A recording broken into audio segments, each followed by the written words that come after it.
السلام علیکم.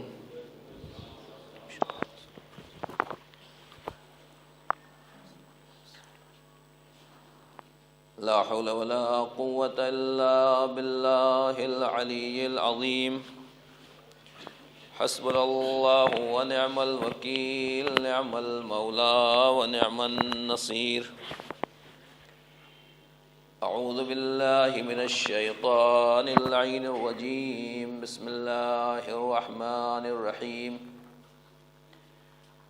الحمد لله رب العالمين بارئ الخلائق أجمعين، ثم الصلاة والسلام على أشرف الأنبياء والمرسلين سيدنا ونبينا بالقاسم محمد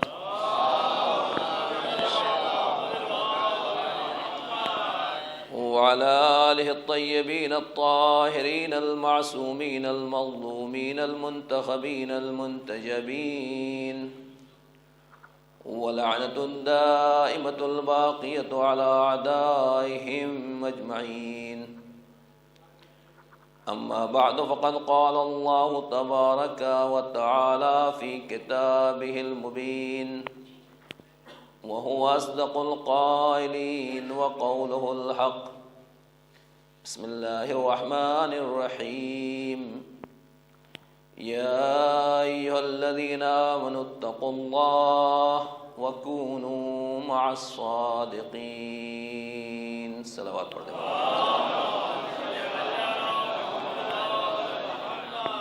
اب حضرات سے گزارش ہے ایک بار سورہ الحمد اور 3 مرتبہ سورہ قل هو اللہ کی تلاوت فرما کر استاد گرامی قدر حجت الاسلام والمسلمین مولانا حیدر مہدی زیدی رضوان اللہ تعالی علیہ ابن مرحوم اطرت حسین کی روح کو ایصال فرما دیں، اور جملہ مومنین و مومنات اور تازہ گزشتگان اور اس مدرسے کے لیے اور اس تحریک کے لیے جن لوگوں نے بھی دام درہ میں سخن کوشش کی اور آج اس دنیا میں نہیں، ان کو بھی فراموش نہ کریں.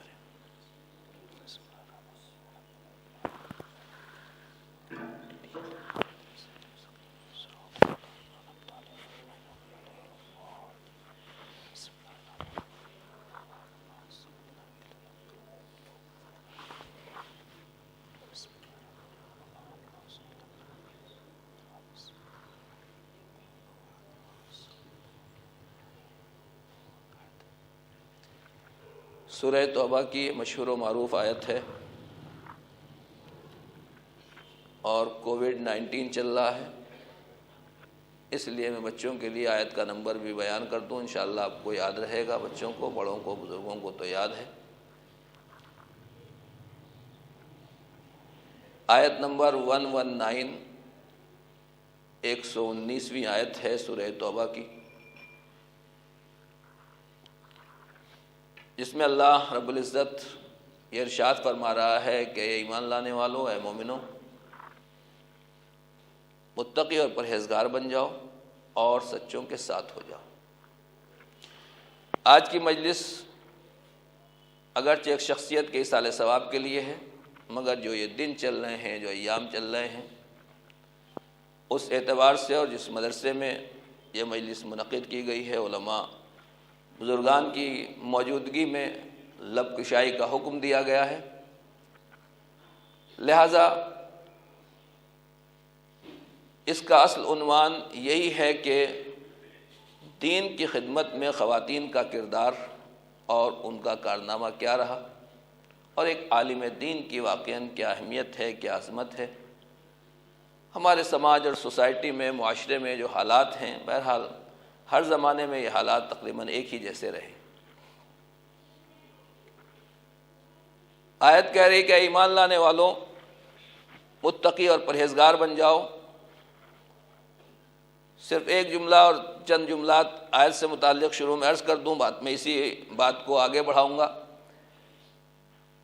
کہ جب کبھی بھی کوئی خطاب کیا جاتا ہے، کوئی گفتگو کی جاتی ہے، جو خطاب اول ہوتا ہے، جس سے پہلی مرتبہ بات کی جاتی ہے، اصل یہ دیکھا جاتا ہے کہ سامنے کون ہے. میں آپ کے سامنے اس وقت تقریر کر رہا ہوں، مجلس پڑھ رہا ہوں، تو جو سامنے حاضرین ہیں تو یہ خطاب اول کہلائے گا. اس کے بعد یہ یوٹیوب پہ چلی جائے، چینل پہ چلی جائے، اور جہاں کہیں بھی آپ زندگی میں دنیا میں کبھی بھی دیکھنا چاہیں. بہرحال ان لوگوں سے بھی خطاب ہوتا ہے، لیکن اصل خطاب ان سے ہوتا ہے جو اس وقت موجود ہو.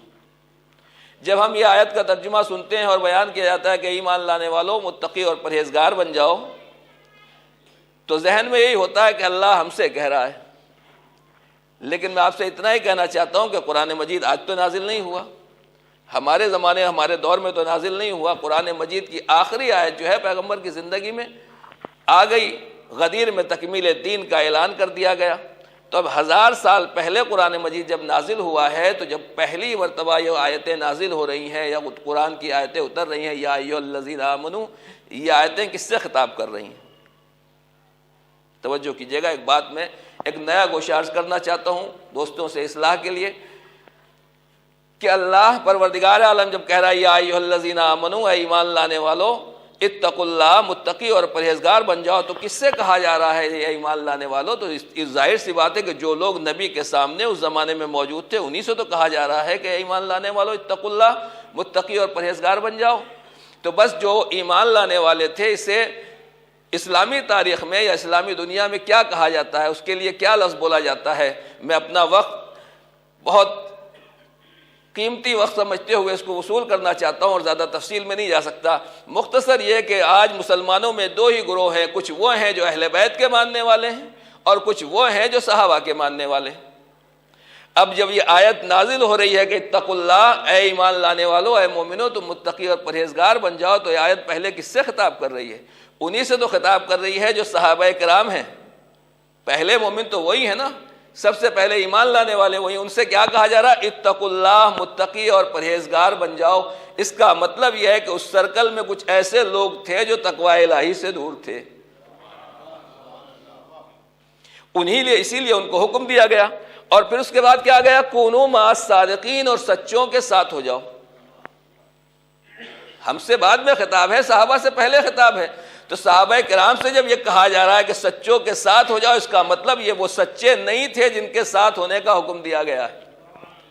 یہ الفاظ بدل کے یہ کہہ دوں کہ اس زمانے میں 3 گروپ تھے یا 3 افراد تھے، 3 شخصیتیں تھیں عالم اسلام میں. سب سے اوپر پیغمبر کی ذات تھی، دوسرے ہیں وہ جو صادقین ہیں، اور تیسرے ہیں وہ جو ہیں صحابہ کرام ہیں.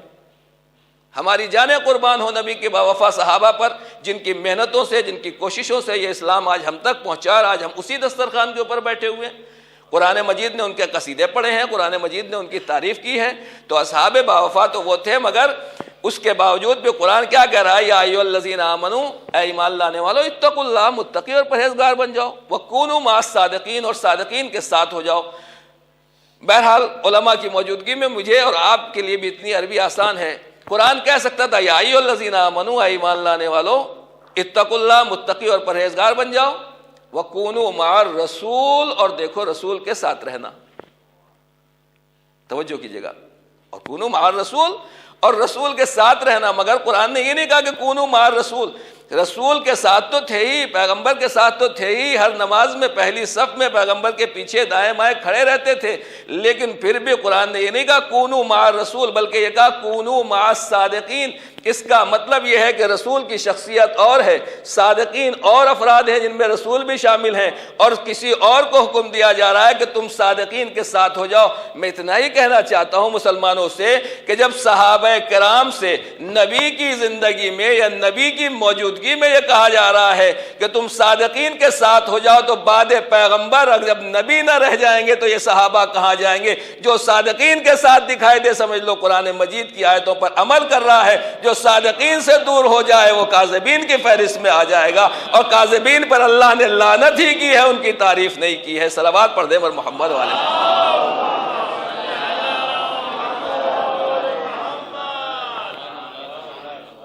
جو کام دوسروں کو کرنا چاہیے تھا بہرحال وہ مجھے بھی کرنا ہے.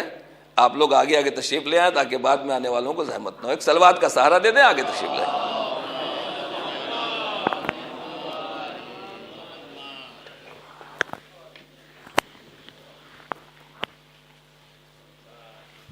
تو جب صحابہ کرام سے کہا جا رہا ہے کونوا مع الصادقین، سچوں کے ساتھ ہو جاؤ، تو بس عزیزان گرامی یہ سچے ہیں کون لوگ؟ توجہ کیجیے گا. قرآن مجید میں اس آیت میں کہا گیا ہے کہ سچوں کے ساتھ ہو جاؤ، اور آیہ مباہلہ میں کیا کہا گیا؟ فَنَجْعَلْ لَعْنَةَ اللَّهِ عَلَى الْكَاذِبِينَ، ہم اللہ کی لعنت بھیجیں کاذبین کے اوپر، جھوٹوں کے اوپر۔ مختصر الفاظ میں یہ عرض کر دوں کہ دونوں آیتوں کی اگر تفسیر کی جائے تو واضح طریقے سے ہے کہ صادقین کون تھے؟ تو کہہ سکتے ہیں نہیں، صحابہ میں بہت سے صادقین تھے، تو ٹھیک ہے اگر صادقین تھے، لیکن ہماری دینیات، ہماری شریعت، ہمارا مذہب اور ہمارا عقیدہ یہی کہتا ہے کہ جس نے زندگی میں ایک مرتبہ بھی اگر غلط بیانی کر دی اور جھوٹ بول دیا تو وہ کاذبین کی فہرست میں ہو گیا۔ جب جناب ابراہیم نے پوچھا پروردگار کیا میرا عہدہ یا امامت میری اولاد کو بھی ملائے گا؟ تو ارشاد ہوا لا ینال عہد الظالمین، میرا عہدہ ظالمین تک نہیں آ سکتا۔ علماء یہی کہتے ہیں کہ ظالم کا مطلب یہ ہے کہ جس سے زندگی میں ایک مرتبہ بھی گناہ ہو جائے، چاہے پیدا ہونے کے بعد ہو یا مرنے سے، سانس نکلنے سے پہلے بھی اگر گناہ ہو گیا تو وہ علم خدا میں ظالم ہے، اور جب علم خدا میں ظالم ہے تو پھر وہ عہدہ امامت کا حقدار نہیں ہو سکتا۔ بس اسی طریقے سے جب یہ کہا گیا فَنَجْعَلْ لَعْنَةَ اللَّهِ عَلَى الْكَاذِبِينَ، تو جو کاذب ہے، جو جھوٹا ہے، چاہے زندگی کی ابتدا میں جھوٹ اور غلط بیانی سے کام لے، چاہے مرتے دم اگر سانس نکلنے سے پہلے اگر غلط بیانی ہو گئی تو وہ کاذبین کی فہرست میں آ گیا۔ مباہلے میں پیغمبر جب آئے ہیں تو میدان کا معاملہ تھا، گھر کا معاملہ نہیں تھا، چادر کا معاملہ نہیں تھا، ازواج کے حجروں کا معاملہ نہیں تھا۔ ادھر مسلمان موجود ہیں، ادھر سامنے دشمن موجود ہے، اور پوری عالم عیسائیت اور مسیحیت کے نمائندے آئے ہیں، اور پیغمبر شہزادی کو لے کے چل رہے ہیں، اور مولا کائنات ہیں، امام حسن اور امام حسین ہیں۔ یہ 5 افراد کا قافلہ جب میدان میں آیا تو لوگوں نے دیکھا، توجہ کیجیے گا عزیزان گرامی، تو لوگوں نے دیکھا کہ صادقین کون ہیں۔ بس آیہ مباہلہ نے بتا دیا کہ جو کاذبین پر لعنت کرنے کا حقدار ہو، اور جس کے اندر یہ جرأت پائی جاتی ہو کہ کاذبین کے اوپر لعنت کرے، وہی صادقین کی فہرست میں آ سکتا ہے۔ پیغمبر کو اپنی موجودگی میں اور اپنی زندگی میں صرف 4 افراد ایسے ملے جو اس لعنت کے بھیجنے کے حقدار تھے اور کاذبین پر لعنت کر سکتے تھے، اسی لیے سب کے سب مدینے میں رہے، پیغمبر کسی کو لے کر نہیں آئے۔ ادھر سے پورا مجمع آ رہا ہے مگر یہاں سے پیغمبر کے ساتھ صرف 4 افراد آ رہے ہیں۔ اس کا مطلب یہ ہے کہ قرآن مجید کی نظر میں صادقین وہ ہیں جو صرف پیغمبر کے ساتھ ہے، پوری امت وہ ہے جو کہنے کو دنیا کچھ بھی کہہ دے مگر صادقین کی فہرست میں دنیا والے اور مسلمان تو ان کو رکھ سکتے ہیں، نبی، رسول اور خدا کی نظر میں وہ صادقین میں نہیں ہے۔ صلوات پڑھ دیں مر محمد والے محمد۔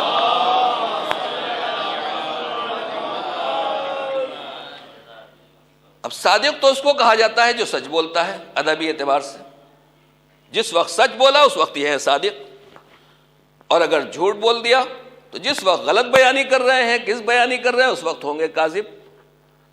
لیکن پھر اس کاذب نے، جھوٹ بولنے والے نے سچ بول دیا تو اس کو کہا جائے گا صادق۔ لیکن ایک لفظ ہے لفظ صدیق، بہرحال بہت سینسٹیو لفظ ہے، لیکن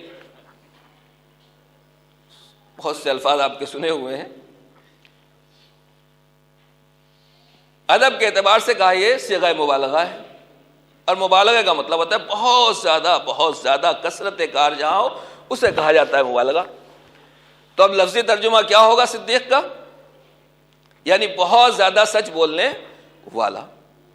اور شہزادی کی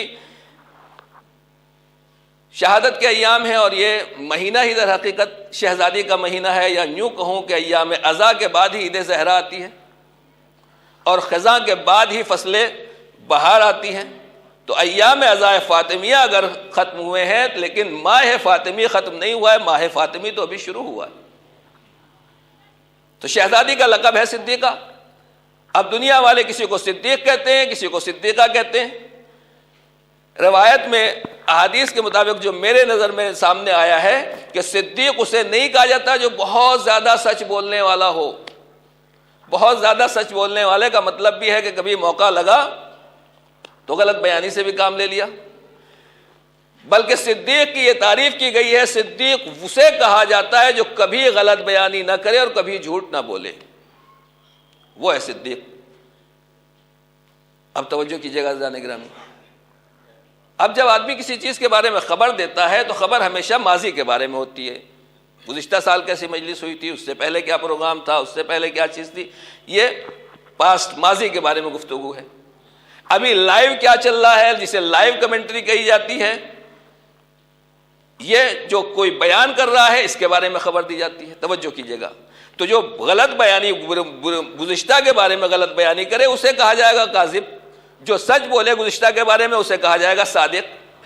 اور جو اس وقت کمنٹری چل رہی ہے، حالات اور دنیا کے سامنے ریلے ہو رہا ہے، اس وقت جو صورتحال اگر صحیح طریقے سے آدمی پیش کر دے تو اسے کہا جائے گا صادق. اور اگر یہی غلط بیانی سے کام لے گے تو اسے کہا جائے گا کاذب. توجہ کیجیے گا. آج کی میڈیا کو آپ دیکھ لیجیے، کیمرہ سامنے لگا ہوا ہے لیکن جو بولنے والے ہوتے ہیں وہ اس انداز سے بولتے ہیں کہ جیسے آنکھوں میں دھول جھونکی جا رہی ہے. آپ کو مجھ سے بہتر معلوم ہے صبح شام ہماری نگاہوں کے سامنے کیا ہو رہا ہے کہ سامنے والا آدمی سامنے بیٹھ کے بھی غلط بیانی کرے تو ہو سکتا ہے. تو بس اب عزیزان گرامی یہ تک تو سمجھ میں آتا ہے کہ جب آدمی سچ بولنے والا ہو تو پہلے واقعات کو بیان کر دے، سمجھ میں آتا ہے. ابھی کے حالات کو بیان کر دے، سمجھ میں آتا ہے. لیکن کل اعلان ہوا مثلا 7 بجے مجلس شروع ہوگی، کسی وجہ سے دیر ہو گئی، 7:05 پہ مثلا شروع ہوئی، تو اعلان کرنے والا صادق تھا یا کاذب؟ توجہ کیجیے گا. ہم نے کہا ہمیں جانا ہے کہیں، پروگرام بنایا، سب کچھ انتظام کیا، اور عین موقع کے اوپر ارادہ ملتوی ہو گیا. تو ہم سچ صادق ہوئے یا صادق نہیں ہوئے؟ توجہ کیجیے گا. بہرحال یہ سب چیزیں آپ سننے کے شاید اس طرح کی گفتگو سخت ہو، لیکن میں صرف اتنا ہی کہنا چاہتا ہوں مختصر وقت میں کہ جو باخبر بیان کی جاتی ہے، یا خبر ماضی کے بارے میں ہوتی ہے، یا خبر حال کے بارے میں ہوتی ہے، یا پاسٹ کے بارے میں ہوتی ہے، یا پریزنٹ کے بارے میں، لیکن فیوچر کے بارے میں کل کیا ہونے والا ہے، دنیا میں ہے کسی میں طاقت جو بیان کر دے کل صبح کیا ہونے والا ہے؟ کوئی ہے جو جوتشی ہوتے ہیں، جو نجومی ہوتے ہیں، جو ہاتھ دیکھنے والے ہوتے ہیں، انہیں اپنی موت اور زندگی کا پتہ تو ہوتا نہیں، ہمارے مقدر کیا بتائیں گے وہ؟ لیکن عزیزان گرامی یہ اس کے معاملے میں ہے جو ہمارے اور آپ جیسا ہو، جو اللہ رب العزت کی نظر میں صادق ہے، جو پروردگار کی نظر میں صادق اور صدیقہ ہے. ان کے یہاں یہ معاملہ نہیں ہے. ان کے یہاں اگر مستقبل کے بارے میں بھی کوئی لفظ کہہ دیا تو جو زبان سے الفاظ نکالے وہ الفاظ پورے ہو کے رہے. عید کی رات بچے بھی چل گئے اور بچے کہہ رہے ہیں، اماں تڑپ کے کہہ رہے ہیں، اماں ہمارے عید کے کپڑے کہاں ہیں؟ کہا آپ کے کپڑے درزی کے پاس ہیں. شہزادی کیا کری؟ آپ کے تمہارے بچوں تمہارے کپڑے درزی کے پاس ہیں. اب جب صبح ہوئی کسی نے دروازہ نوک کیا، بیل بجائی، دروازہ کھٹکھٹایا، کہا کون؟ کہا انا خیاط الحسنین، میں حسنین کا درزی ہوں. بس عزیزان گرامی یہ کون ہے؟ کہا یہ دروغہ جنت ہے، جنت کا نگہبان ہے. سنتے رہتے ہیں آپ یہ سب چیزیں. جنت کیا چیز ہے؟ جو بھی ہم کام کرتے ہیں قربتاً اللہ، اسی جگہ جنت میں جانے کے لیے. فرش ازا پر کیوں آئے؟ ایک آنسو قبول ہو گیا تو یہی ہمیں جنت میں پہنچا دے گا.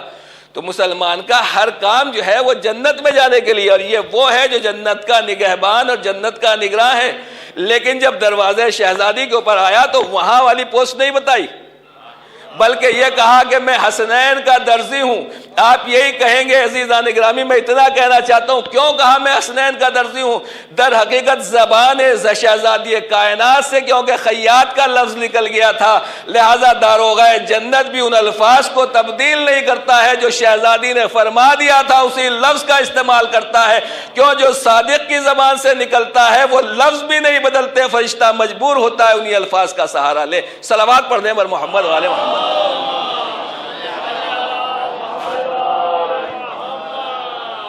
اب عزیزان گرامی اگر اس نے کہا سیخنا خیاط الحسنین، پوسٹ گھٹ گئی یا بڑھ گئی؟ توجہ کریں گے. پوسٹ بڑھی یا گھٹی؟ کہیں گے وہ تو جنت کا درزی ہے، اور یہاں آگے کہہ رہا ہے میں خیاط ہوں، میں حسنین کا درزی ہوں. نہیں عزیزان گرامی، اگر کوئی کسی جگہ کوئی بڑا آدمی رہتا ہے تو اس کا کوئی واچ مین ہے، کوئی گیٹ کیپر ہے، کوئی اس کا سیکورٹی کا آفیسر ہے. اگر اس سیکورٹی کے آفیسر کو اس کا سیکریٹری بنا دیا جائے، اس کے پاس بٹھا دیا جائے تو پوسٹ بڑھتی ہے یا گھٹتی ہے؟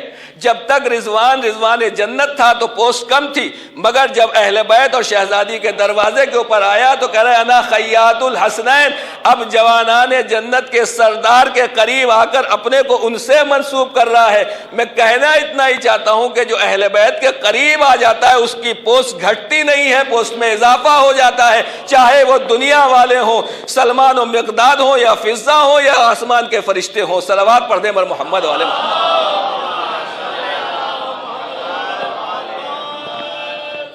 لہذا شہزادی کائنات کے دروازے کے اوپر آنے کے بعد یہ منظر اور یہ عظمت ہے، یہ فضیلت ہے جو جناب رضوان جنت نے حاصل کی ہے.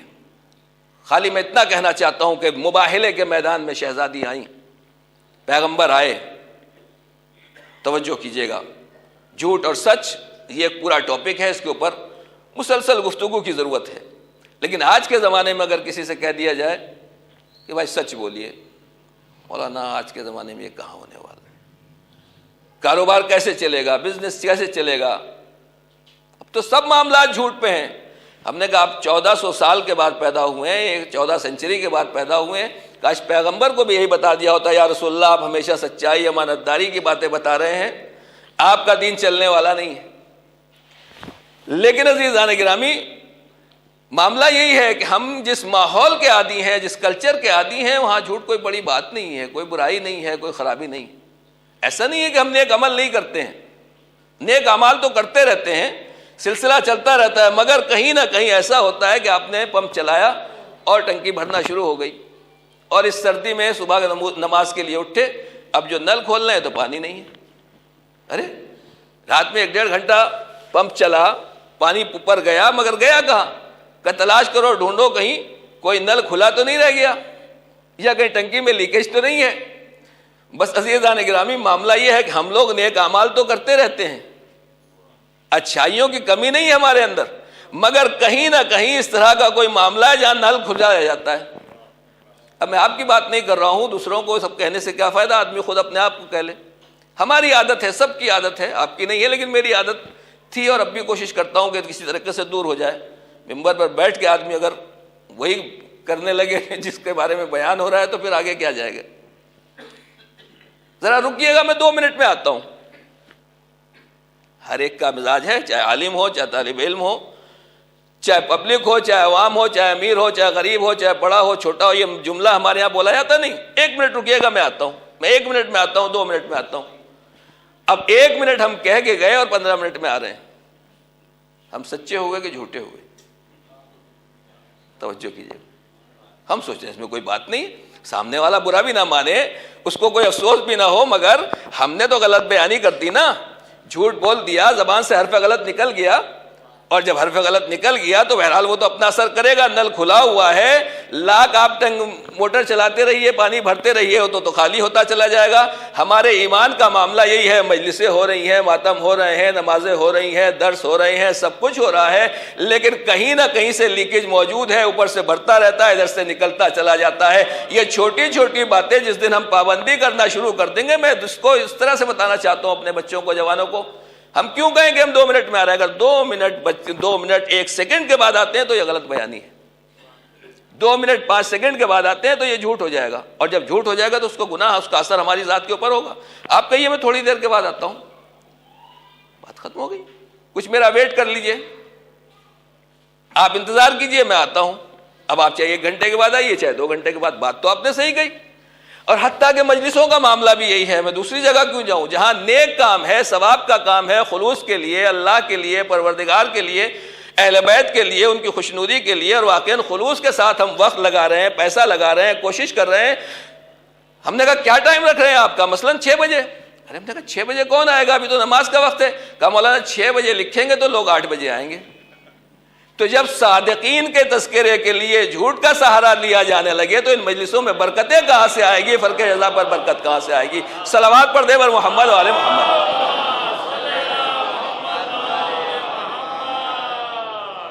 اب میں اپنے بچوں کو سمجھا دوں کہ سچائی میں طاقت کیا ہوتی ہے، پاور کیا ہوتی ہے. میرے پاس وقت نہیں ہے، مجھے بہت آگے منزل تک لے جانا ہے آپ کو، اور انشاءاللہ کوشش کروں گا کہ اس سردی کی رات میں زیادہ آپ کو زحمت نہ دوں. سچائی کی طاقت کیا ہوتی ہے؟ مباہلے کے میدان میں اہل بیت آئے، سب آپ کے سامنے صرف اشارہ کر رہا ہوں. یہ بتائیے جتنی جنگیں ہیں، ہر جنگ میں تلوار چلی یا نہیں چلی؟ خیبر ہو، خندق ہو، عہد ہو، بدر ہو، صفین ہو، جمل ہو، سب جگہ تلوار چل رہی ہے، ذوالفقار چل رہی ہے. مگر میدان مباہلہ میں اہل بیت نے بد دعا کی. توجہ کیجیے گا، میدان مباہلہ میں اہل بیت نے بد دعا نہیں کی. ابھی یہ لوگ چلتے ہوئے آ رہے ہیں، دشمن کیا کہہ رہا ہے؟ ہم ایسے چہرے دیکھ رہے ہیں کہ اگر یہ پہاڑ کو اشارہ کرتے ہیں تو پہاڑ اپنی جگہ چھوڑ دے گا. اور وہ جزیہ دینے کے لیے تیار ہو گئے، ہار مان لی انہوں نے. بچے شاید نہ جانتے ہوں کہ نصارہ نجران کون تھے. کرسچنز کا ڈیلیگیشن تھا، اور جو روم امپائر تھا اس روم امپائر کی پوری ٹیم تھی یہ جو وہاں سے آئی تھی. یعنی اہل بیت نے صرف 5 افراد پیغمبر 4 افراد کو لے کر آئے ہیں. انہوں نے کوئی چھوٹی موٹی جنگ نہیں جیتی ہے, کوئی چھوٹے موٹے خطرے کو نہیں ٹالا ہے, بلکہ پورے رومن امپائر کو اور پوری اس زمانے کی 50% سپر پاور کو قبضے میں کیا ہے. پوری عیسائیت ان کے قبضے میں آئی ہے. لیکن میں خالی اتنا ہی پوچھنا چاہتا ہوں کہ کیا واقعی اہل بیت نے بد دعا کی؟ بڑی خاموشی سے سن رہے ہیں آپ. زبان ہلائی, میدان مباہلہ تک آئے, کان نہیں آئے, اور اسی طریقے سے انہوں نے جزیہ قبول کر لیا. بس میں اتنا ہی کہنا چاہتا ہوں عزیزان گرامی کہ سچ میں اتنی طاقت ہوتی ہے کہ اگر آدمی کے کردار, قول اور فعل اور ہر اعتبار سے اس کے اندر صداقت پیدا ہو جائے تو آدمی کو زبان ہلانے کی بھی ضرورت نہیں ہوتی, خالی میدان میں آ کے کھڑا ہو جاتا ہے تو دشمن میدان سے فرار کرتا ہوا نظر آتا ہے. صلوات پڑھ دے بر محمد والے محمد.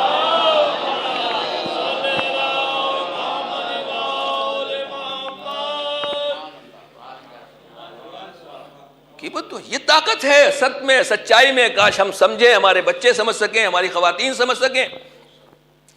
میں کہوں گا یا رسول اللہ آ تو گئے ہیں, بد دعا کر دیجئے. اور ہے حدیث میں کہ اگر بد دعا کر دی گئی ہوتی تو عیسائیت کا نام و نشان مٹ جاتا, زمین کے اوپر کوئی کرسچن باقی نہ رہتا. یا رسول اللہ بد دعا کر دیجئے, خاتمہ ہو جائے. پہلی ورلڈ وار کس نے کی؟ آج دہشت گرد آتنکوادی مسلمانوں کہا جا رہا ہے. پہلی ورلڈ وار کس نے کی ہے؟ دوسری ورلڈ وار کس نے کی ہے؟ ہم باہر کی بات کیوں کریں؟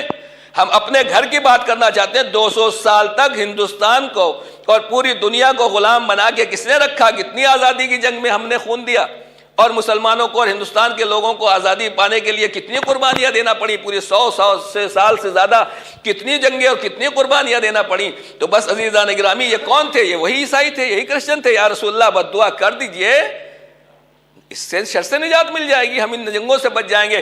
لیکن پیغمبر کہنا چاہتے ہیں, بتائیں گے کہ دیکھو ہم بد دعا کرنا چاہیں تو کر سکتے ہیں, میدان تک آ گئے ہیں, لیکن تمہاری نظر سامنے کے حالات پر ہے.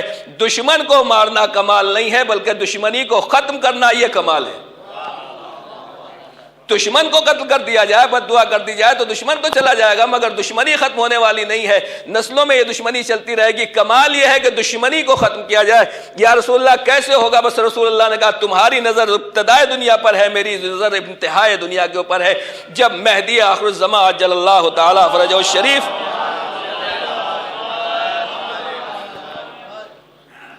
تشریف لائیں گے, امام کا ظہور ہوگا. آپ کو معلوم ہے, جانتے ہیں کہ آج پوری دنیا میں سب سے زیادہ پاپولیشن اگر دین کے اعتبار سے ہے تو کس کی ہے؟ وہ کرسچن ہے, عیسائی ہیں. اب پاور اور طاقت کے اعتبار سے بھی بہرحال کم نہیں ہے. تو پاپولیشن کے اعتبار سے, آبادی کے لحاظ سے پوری تعداد جو ہے وہ عیسائیوں کی ہے. اب روایت کہتی ہے کہ جب امام تشریف لائیں گے, نماز جماعت لگ چکی ہوگی, صفیں قائم ہو چکی ہوں گی, اور اتنی دیر میں جناب عیسیٰ کی سواری آسمان سے اترے گی. امام کہیں گے یا نبی اللہ بسم اللہ, آپ امامت کیجئے. جناب عیسیٰ کیا کہیں گے کہ میں نبی ہوں مگر اس وقت امت کے امام آپ ہیں, لہٰذا آپ امامت کریں, پیچھے میں کھڑا ہوں گا. میں اتنا کہنا چاہتا ہوں کہ اللہ زمین سے بھی بھیج سکتا تھا جناب عیسیٰ کو, مگر آسمان سے سواری اترے گی, آسمان سے جناب عیسیٰ کا اجلال نزول ہوگا اور جناب عیسیٰ تشریف لائیں گے.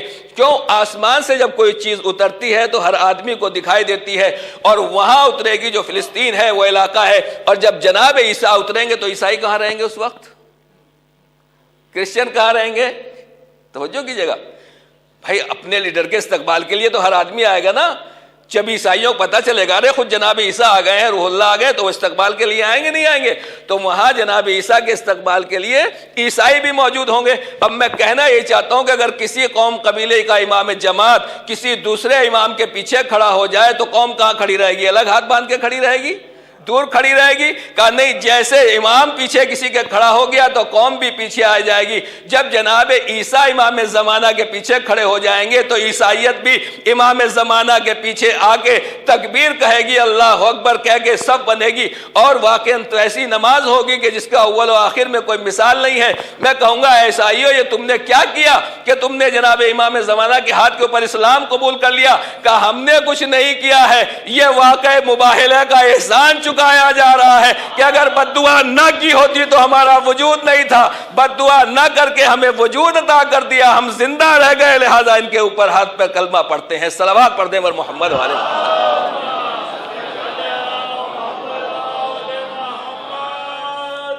لہذا عزیزان گرامی، یہ ہے صداقت کی طاقت، یہ ہے صداقت کی قوت، اور یہ ہے صداقت کی عظمت کہ واقعاً ہمارے کردار اور عمل میں ہر اعتبار سے سچائی ہونا چاہیے. اور اس کو عادت کو ڈال کے دیکھیے، کوشش کر کے دیکھیے. صرف اتنا ہی کہوں گا کہ پیغمبر نے تبلیغ اسلام کرنے سے پہلے، قرآن مجید کے آیتیں نازل ہونے سے پہلے 40 سال تک خاموش کردار پیش کیا ہے. اور پیغمبر کو جو لقب دیا گیا ہے وہ صادق ہے اور امین ہے. 2 القاب ہیں، تفصیلی موضوع ہے، لیکن پیغمبر کو جو لقب دیا گیا، مکے والے پیغمبر کا نام بھول گئے تھے اور کہتے تھے یہ صادق آ رہے ہیں، امین آ رہے ہیں. عزیزان گرامی، یہ کیا ہے؟ یہ صادق اور امین کا لقب پیغمبر نے کس طریقے سے لیا؟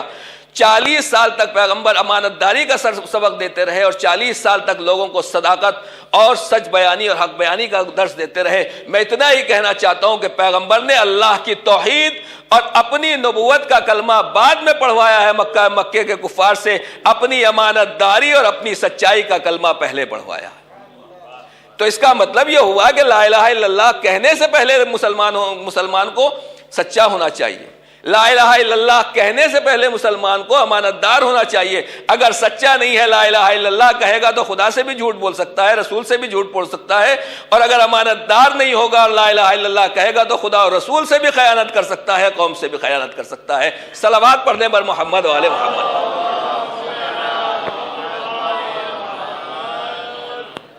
تو یہ ہے وہ منزلت جو شہزادی کائنات نے ہمیں بتائی ہے کہ دیکھو، ایک عورت، ایک خاتون حجاب عفت ہی نہیں بلکہ دائرہ عصمت میں رہ کر کتنا بڑا کارنامہ انجام دے سکتی ہے. سچائی پیدا کرو اپنے کردار میں، اپنے زبان میں، اور امانت داری پیدا کرو. دیکھو تم کہاں تک پہنچتے ہو. گفتگو جو محض جہاں سے میں نے شروع کی تھی کہ واقعاً خواتین کو وہ اہمیت نہیں دی جاتی. آج کے زمانے میں بھی بہت سا ماحول بہرحال تبدیل ہوتے ہوتے اس منزل تک آیا ہے. مگر آپ ادیان عالم کو اگر دیکھیں، 3 بڑے دین ہیں. ایک یہودیت ہے، ایک عیسائیت ہے اور ایک اسلام ہے. یہ الہی ادیان ہے. ادیان الہی کی بات کر رہا ہوں میں، دوسرے ادیان کی نہیں. اگر آپ یہودیت کے اعتبار سے دیکھیں، آج دنیا میں پاور، طاقت، اسلحے کے اعتبار سے یہودی سر فہرست مانے جاتے ہیں دنیا والوں کی نظر میں. یہودیت کی ابتدا کہاں سے ہوئی؟ وَأَوْحَيْنَا إِلَىٰ أُمِّ مُوسَىٰ، اور ہم نے موسیٰ کی والدہ کی طرف وحی کی کہ بچے کو دودھ پلائیے اور دودھ پلا کے اس کو دریا کے حوالے کر دیجیے اگر آپ کو خطرہ ہے. توجہ کیجیے گا. پھر جناب موسیٰ کی والدہ نے جب اپنے بیٹے کو دریا کے حوالے کر دیا، وقالت لأختہ، جناب موسیٰ کی بہن سے کہا کہ اس کے ساتھ ساتھ چلتے رہو، ان کی دیکھ بھال کرتے رہنا اور نظر رکھنا، دیکھو بچہ کہاں جا رہا ہے. عزیزان گرامی، قرآن کہہ سکتا تھا ہے کہ وَأَوْحَيْنَا إِلَىٰ أَبِي مُوسَىٰ، ہم نے موسیٰ کے والد کی طرف وحی کی. مگر قرآن کہہ رہا ہے کہ ہم نے موسیٰ کی والدہ کی طرف وحی کی، یعنی جو اصل کردار اسلام نے سامنے پیش کیا ہے جناب موسیٰ کی، چاہے حفاظت کا معاملہ ہو، چاہے دریا کے حوالے کرنے کا معاملہ ہو، فرعون کے دربار کا معاملہ ہو، اور جناب موسیٰ کی کفالت کا معاملہ ہو، جہاں کہیں بھی آپ دیکھیں گے وہاں جناب موسیٰ کی والدہ ایک خاتون کا کردار ہے، ایک ماں کا کردار ہے، ایک بہن کا کردار ہے. یہ ہے یہودیت کی ابتدا. بہرحال میرے پاس وقت نہیں ہے. اور اس کے بعد جناب عیسیٰ کو دیکھ لیں. قال انی عبداللہ آتانی الکتاب وجعلنی نبیا. جب جناب مریم بچے کو لے کر پہنچی اور لوگوں نے کہا کہ یہ کہاں سے لے کر آ گئی، تو جناب عیسیٰ نے گواہی دی کہ یہ میری والدہ گرامی ہے اور میں اللہ کا بندہ ہوں، اس نے مجھے کتاب دی ہے، اس نے مجھے نبی بنایا ہے. وجعلنی مبارکا اینما کنت، اور اللہ نے مجھے مبارک اور بابرکت قرار دیا ہے میں جہاں کہیں بھی رہوں. اب جہاں سے عیسائیت کا قافلہ آگے بڑھتا ہے، یہودیت، عیسائیت. اب اسلام کیا ہے؟ اسلام میں ہمارے پیغمبر جب دنیا میں تشریف لائے تو آپ جانتے ہیں کہ حضرت محمد مصطفیٰ صلی اللہ علیہ وسلم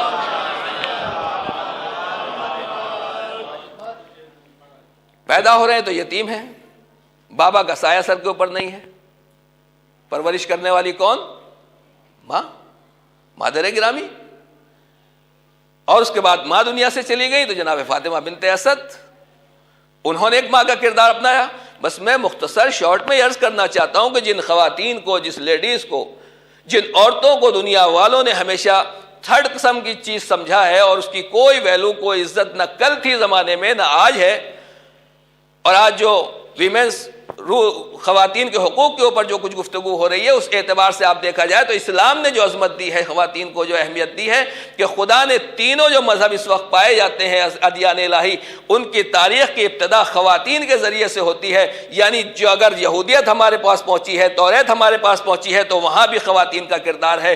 اگر انجیل ہم تک آئی ہے تو وہاں بھی ایک ماں کا کردار ہے. اگر قرآن مجید اتر رہا ہے تو وہاں بھی خواتین کا کردار ہمارے سامنے پایا جاتا ہے. اور اسلام میں تو یہ معاملہ اور آگے بڑھتا ہے کہ جناب آمنہ ہیں، جناب فاطمہ بنت اسد ہیں، جناب ابو طالب اپنی جگہ کے اوپر ہیں، مگر اس کے بعد پھر جناب خدیجہ کا کردار آپ سامنے دیکھ لیں کہ جناب خدیجہ ہیں. اور پھر جہاں جزو رسالت کا معاملہ آیا اور کار رسالت کو مکمل کرنے کی منزل آئی، وہاں شہزادی کائنات حضرت فاطمہ زہرا سلام اللہ علیہ،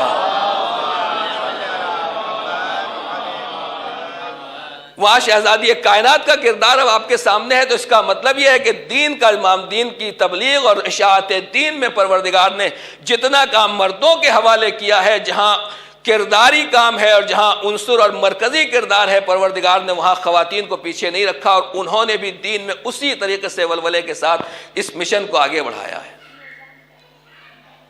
اب اگر خواتین کی تعلیم اور تربیت یہ وہ منزل ہے کہ اگر اس شعبے کو چھوڑ دیا جائے تو نظام حیات معطل ہو کر رہ جائے گا، دین کا سارا کاروبار معطل ہو کر رہ جائے گا، دین کی وہ عظمت اور دین کی وہ فضیلت ہی نہ رہ جائے گی جو واقعا ہمارے سامنے ہے، جب تک خواتین کا کردار مکمل نہ ہو اور خواتین میدان عمل میں نہ اترے.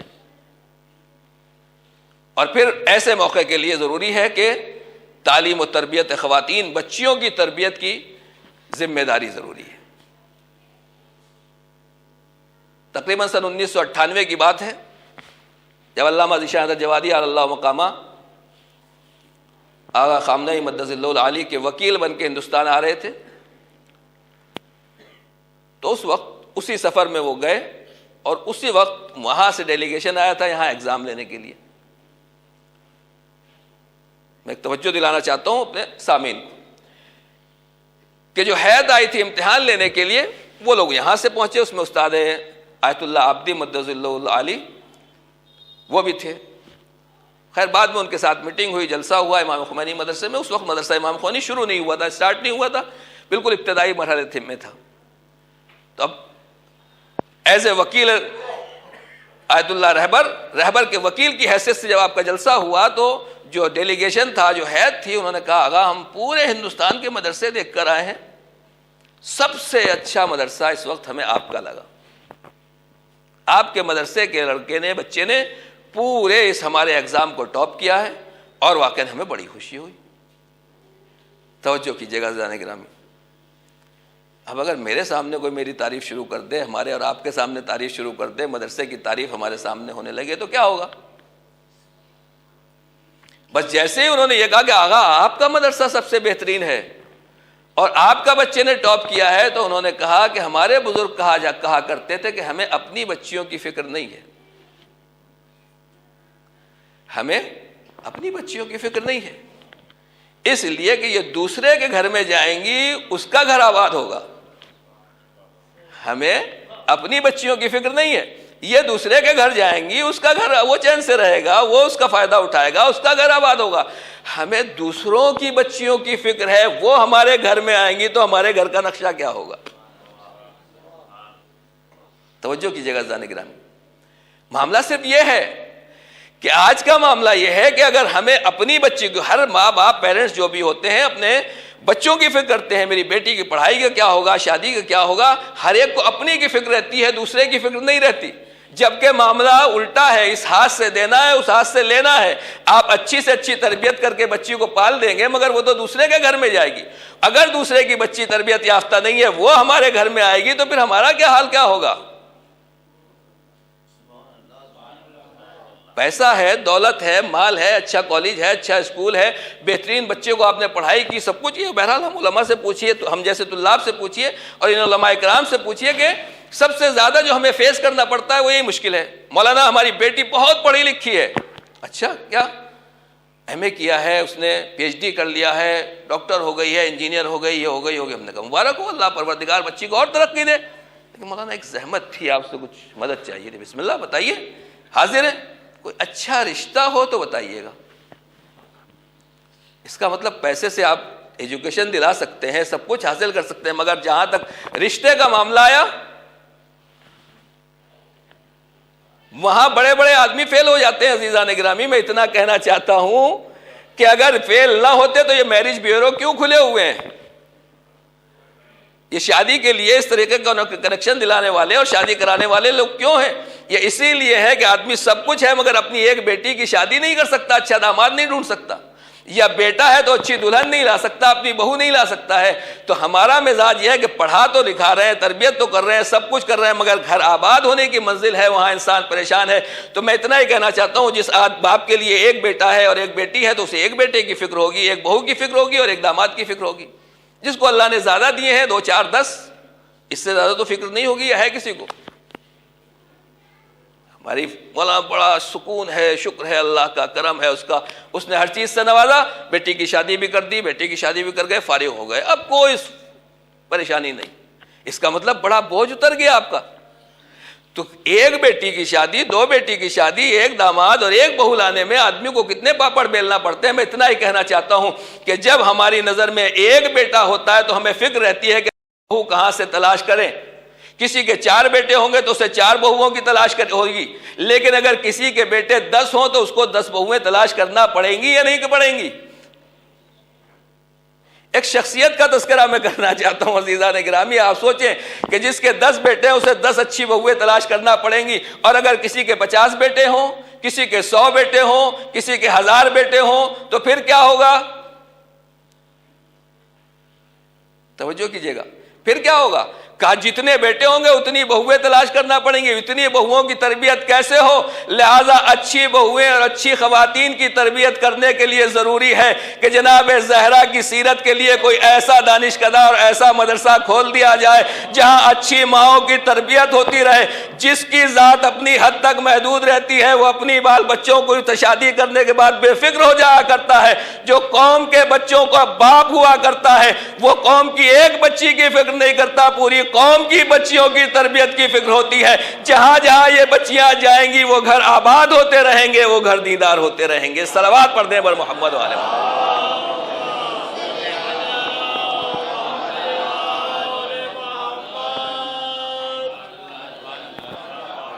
فرق ہے انسان میں, لوگوں میں فرق ہے. ہم اپنے بارے میں سوچتے ہیں, ہم اپنے گھر کے بارے میں سوچتے ہیں, مگر کسی کی نظریں پوری قوم کے لیے ہوتی ہیں, پوری ملت کے لیے ہوتی ہیں. پانی کے اندر کوئی چیز بہتی چلی جا رہی ہے, اس کا مطلب یہ ہے کہ یہ مردہ ہے. یوں توجہ کیجیے گا. اور کوئی ہاتھ پیر مار رہا ہے تو اس کا مطلب یہ ہے کہ یہ زندہ ہے, کوئی ہاتھ پیر مار کے چل رہا ہے.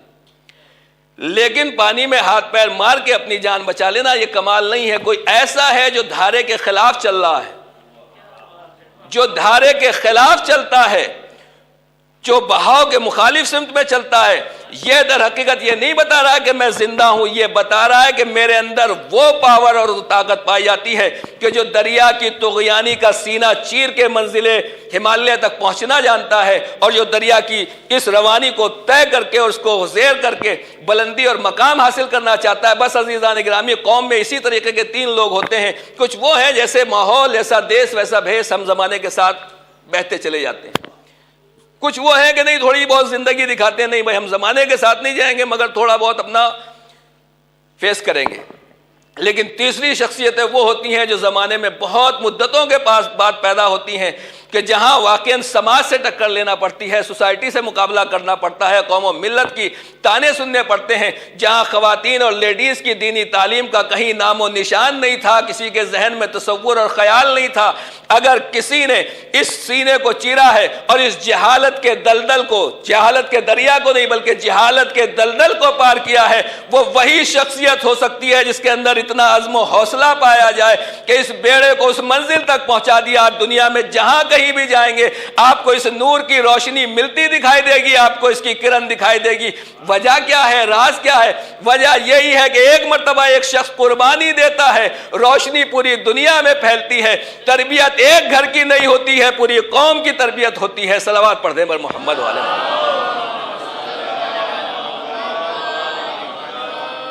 ایک اور صلوات پڑھ دیں بر محمد والے.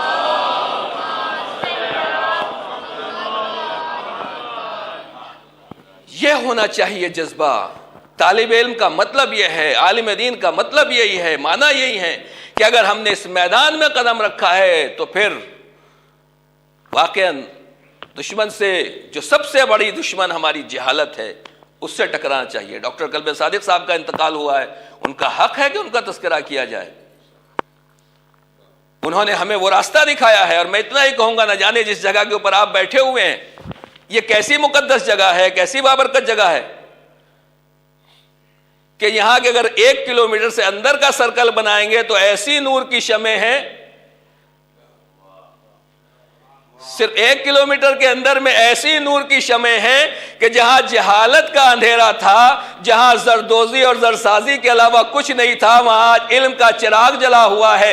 کسی نے دنیا کے اسکول کھولے اور وہ شعبہ سنبھالا، اور کسی نے دینی تعلیم کا چراغ بنایا. بس عزیزان گرامی، اس کا مطلب یہ ہے کہ اگر شخصیتیں اٹھ جاتی ہیں، مرد میدان اور مرد مجاہد اٹھ جاتے ہیں، قوم بھی سہارا دیتی ہے، اور یہ شخصیتیں اس طریقے سے کارنامہ پیش کرتی ہیں کہ دنیا کے سامنے وہ چیز پیش آ جاتی ہے جس کے بارے میں لوگ تصور نہیں کر سکتے تھے. ایک صلوات پڑھ دے پر محمد والے.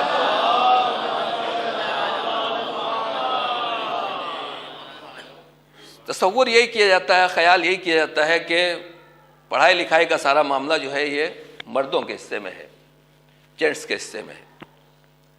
لیکن عزیزان گرامی، اگر آپ تاریخ اور ہسٹری کے اعتبار سے دیکھیں تو خواتین نے جو کردار ادا کیا ہے، خاص طور سے صدیقہ طاہرہ حضرت فاطمہ الزہرا سلام اللہ علیہ، بی بی کی سیرت ہمارے لیے نمونہ عمل ہے، آئیڈیل ہے. ایام فاطمیہ گزر گئے، مگر بی بی نے کیا سکھایا، کیا بتایا، کیا سمجھایا. پوری رات دعا کر رہی ہیں اور بچہ ساتھ میں موجود ہے. یہ ہے تربیت کا راز کہ خالی مصلے کے اوپر اکیلے بیٹھ کے عبادت کر لینا یہ کمال نہیں ہے. بچوں کو بھی مجبور کر دو اپنی تربیت کے ذریعے سے کہ وہ بھی تمہارے ساتھ مصلے پر آ جائیں. یہ ہے کردار شہزادی کائنات. اور عزیزان گرامی، مختصر وقت میں صرف اتنا اشارہ کروں کہ ایسا نہیں ہے کہ شہزادی کائنات نے تربیت میں کوئی کمی چھوڑی ہو، معصوم کو تربیت کی ضرورت نہیں ہوتی ہے. لیکن ہمارا عقیدہ یہی ہے کہ معصوم کو غیر معصوم تربیت نہیں دے سکتا، لیکن معصوم کے لیے معصوم مربی اور مربیہ ہوتی ہے. ایک معصوم دوسرا معصوم کی تربیت کر سکتا ہے. پیغمبر اکرم نے تربیت کی، شہزادی کائنات نے اپنے بچوں کی تربیت کی. اور یہاں تک روایات میں ملتا ہے کہ شہزادی شب قدر آنے سے پہلے بچوں کو سلا دیا کرتی تھی. توجہ کریں گے، ارے تو معصوم ہیں، ابھی ان کے لیے اعمال شب قدر نہیں ہے. کہا نہیں، شب قدر کی عظمت سمجھو. اور یہ بھی ہوتا تھا کہ رات میں کھانا کم دیا کرتی تھی اپنے بچوں کو. اور ہمارے ہاں تو اتفاق سے شب قدر میں ہی سب سے زیادہ افطاریاں ہوتی ہیں کہ آدمی اتنا کھا لے. شیطان کہتا ہے نہیں، آج اچھے سے اچھی افطاری ہونا چاہیے، اس لیے کہ بھائی آج تو شب قدر ہے، سب سے زیادہ ثواب ملے گا. مومن بھی خلوص کے ساتھ لگے ہوئے اچھی افطاری بنانے کے اوپر. شہزادی نے درس یہ دیا کہ نہیں، جب تک کھانا ہے جیسے کھانا ہے کھاؤ، لیکن جہاں شب قدر کا معاملہ ہے وہاں بچوں کو کم کھلاؤ. یہ کیا ہو رہا ہے؟ اور یہاں تک ہے عزیزان گرامی، پہلے سلایا بچوں کو، پھر اس کے بعد افطاری کم دی، کھانا کم دیا، افطار کم دیا. ایک جملہ کہہ دوں، ابھی مصائب پر نہیں آیا ہوں، کہ شہزادی کے گھر میں بچوں کو پیٹ بھر کے کھانا ملتا ہی کب تھا جو کم کھلا رہی ہیں بیوی. توجہ کیجیے گا یہ سب چیزوں کے اوپر. کہ ایام فاطمیہ گزر جائیں مگر سیرت شہزادی ہمارے دلوں میں آنا چاہیے اس طریقے سے. اور پھر جب رات ہوتی تھی اور بچوں کو نیند آتی تھی تو پانی کے چھینٹے چہرے کے اوپر مارتی تھی کہ بچوں کو نیند نہ آئے. یہ کیا ہے؟ شب قدر میں بچوں کو اپنے ساتھ جگایا جا رہا ہے، اس لیے کہ جو شب قدر جاگتا ہے پورے سال اس کا مقدر جاگتا رہتا ہے، جو شب قدر سو جاتا ہے پورے سال اس کا مقدر سوتا رہتا ہے. صلوات پڑھ دے پر محمد و آل محمد. شہزادی کائنات کی سیرت ہمارے سامنے کیا ہے عزیزان گرامی؟ جناب بلال کو سب جانتے ہیں، مؤذن پیغمبر ہیں. مؤذن کا مطلب کیا ہے؟ ہمارے جیسے پیش نماز کے مؤذن نہیں تھے، کبھی اذان ادھر ہو گئی کبھی ادھر ہو گئی، 2 منٹ پہلے 2 منٹ بعد میں، بھائی تھوڑا سا خیال رکھنا. نہیں، وہاں تو پیغمبر ہیں، ایک ایک لمحے ایک ایک سیکنڈ کا خیال ہے. ایک دن جناب بلال لیٹ ہو گئے. پیغمبر نے کہا بلال اگر آپ سے یہ ڈیوٹی نہیں سنبھالی جاتی، میں اپنے الفاظ میں کہہ رہا ہوں، پیغمبر کی زبان مبارک تو بہرحال اپنی جگہ پر، اگر آپ سے ڈیوٹی نہیں سنبھالی جاتی میں کسی اور کو دے دیتا ہوں، آپ دیر کیوں ہوئی ہے؟ دیکھیے نماز جب دل چاہے گا پڑھ لیں گے، میں بھی اسی میں شامل ہوں، لیکن دین دیکھیے دین کیسے پھیلتا ہے، شریعت کیسے بڑھتی ہے۔ کہا کہ بلال اگر آپ دیر میں آ رہے ہیں تو پھر میں کسی دوسرے کو ڈیوٹی دے دوں، تو جناب بلال نے کہا میری جانیں قربان ہو یا نبی اللہ، میں ٹائم سے چلا تھا مگر راستے میں دیر ہو گئی۔ خیریت تو ہے؟ کیا ہوا، کیوں دیر ہوئی؟ کہا میں جیسے ہی مسجد کے دروازے میں داخل ہوا تو جو برابر والا دروازہ ہے وہاں چکی چلنے کی آواز آ رہی تھی اور بچے کے رونے کی بھی آواز آ رہی تھی۔ میں نے بنت رسول کے دروازے میں سلام کر کے کہا بنت رسول آپ چکی بھی چلا رہی ہیں، بچہ رو رہا ہے، لہذا یہ ایک کام میں کر لیتا ہوں اور ایک ذمہ داری آپ مجھے دے دیجئے، ابھی تو اذان میں ٹائم ہے۔ تو شہزادی نے کہا بلال میں ماں ہوں لہذا بچے کو میں سنبھال لوں گی، آپ چکی چلا لیجئے۔ توجہ کیجئے گا، بچے کو بلال کو حوالے نہیں کیا، کہا میں ماں ہوں اس کو اچھے سے بہلا لوں گی۔ امام حسین کا واقعہ ہے کہ امام حسین رو رہے ہیں اور شہزادی نے امام حسین کو گود میں لیا اور جناب بلال نے چکی چلانا شروع کی۔ یا رسول اللہ، کیونکہ شہزادی کی چکی چلا رہا تھا اس لیے تھوڑی سی تاخیر ہو گئی۔ پیغمبر نے کہا تم نے میری بیٹی کے اوپر رحم کیا ہے، اللہ تمہارے اوپر رحمت نازل کرے۔ تو عزیزان گرامی تھوڑی بہت دیر اگر اہل بیت کی وجہ سے ہو سکتی ہے تو کوئی بات نہیں ہے، خدا کی نبی کی دعائے رحمت ملتی ہے۔ لیکن خالی میں یہ سوال کرنا چاہتا ہوں اپنے جوانوں سے، بچوں سے، کہ نماز کون سی تھی، اذان کون سی تھی؟ ظہر کی اذان تھی، عصر کی اذان تھی، مغرب کی اذان تھی یا عشاء کی؟ جو میں نے پڑھا ہے، بہرحال علماء میری اصلاح کریں گے، کہ جو میں نے پڑھا اس میں یہ ہے کہ نہ ظہر کی اذان تھی، نہ عصر کی اذان تھی، نہ مغرب کی، نہ عشاء کی، بلکہ صبح کی فجر کی اذان تھی جس کے لیے جناب بلال تشریف لا رہے تھے۔ میں آج اپنی ماؤں اور اپنی بہنوں اور اپنی خواتین سے یہی کہنا چاہتا ہوں، بچوں کی تربیت اگر کرنا ہے تو شہزادی کی سیرت کو اپنانا ہوگا۔ جب لوگوں کی نماز شب ختم ہوتی تھی اس سے پہلے شہزادی کی چکی گردش میں آ جاتی تھی اور شہزادی عبادت خدا سے مصلے سے نکل کر دنیا کے کاموں میں مشغول ہو جایا کرتی تھی۔ آج اگر کوئی خاتون 10 بجے اٹھ رہی ہے، 9 بجے اٹھ رہی ہے، 4 بجے اٹھ رہی ہے اور نہ جانے کس وقت میں آنکھ کھل رہی ہے، اور اس کے بعد ہم کہہ رہے ہیں ہم سیرت شہزادی کائنات کے اوپر چلنے والے ہیں۔ سیرت شہزادی کائنات یہ ہے وقت کے اوپر عبادت بھی کی جائے، کار دنیا بھی کیا جائے۔ جب بچے یہ کردار دیکھتے ہیں تو پھر حسن و حسین جیسے شہزادے بنتے ہیں۔ صلوات پڑھ دیں بر محمد والے محمد۔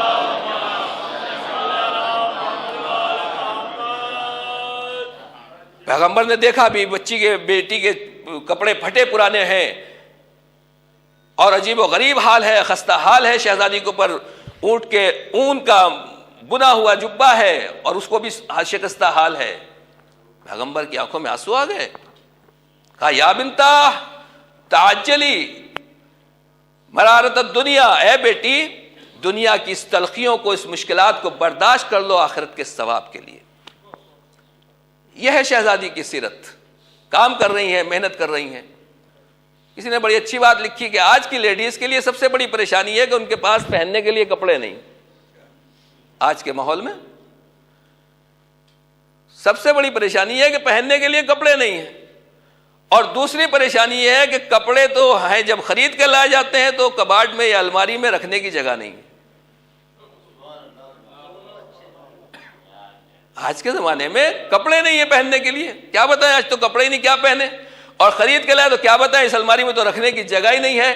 عزیزان گرامی سیرت شہزادی کائنات یہ ہے، پیغمبر کی آنکھوں میں آنسو ہے شہزادی کا جبہ دیکھنے کے بعد۔ اس کا مطلب یہ ہے کہ میں دوسروں کے لیے نہیں کہہ رہا ہوں مگر اپنے لیے کہہ رہا ہوں اور اپنے خانوادوں کے لیے، اور بہرحال اپنے ساتھیوں سے کہہ سکتا ہوں کہ ٹھیک ہے عوام کا کردار اپنی جگہ کے اوپر ہے، مگر سیرت جو کسی کے لیے نمونہ عمل بن سکتا ہے، جس کے اوپر لوگوں کی نگاہ رہتی ہے، اس کا کردار، اس کا چال چلن تو کم سے کم ایسا ہونا چاہیے کہ جہاں عوام ہمیں نمونہ عمل بنا سکیں۔ صلوات پڑھ دیں بر محمد والے محمد۔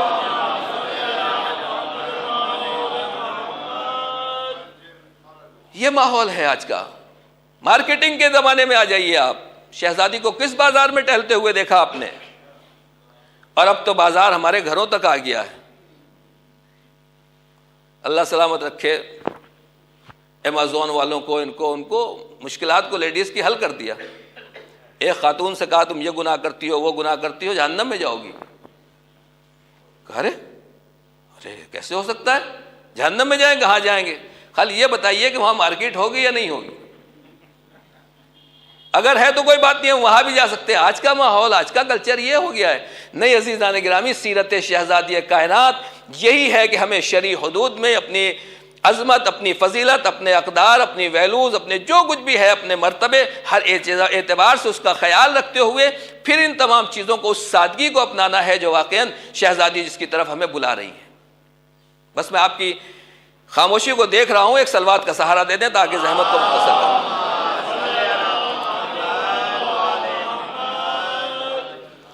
کیا ہے شہزادی کی سیرت؟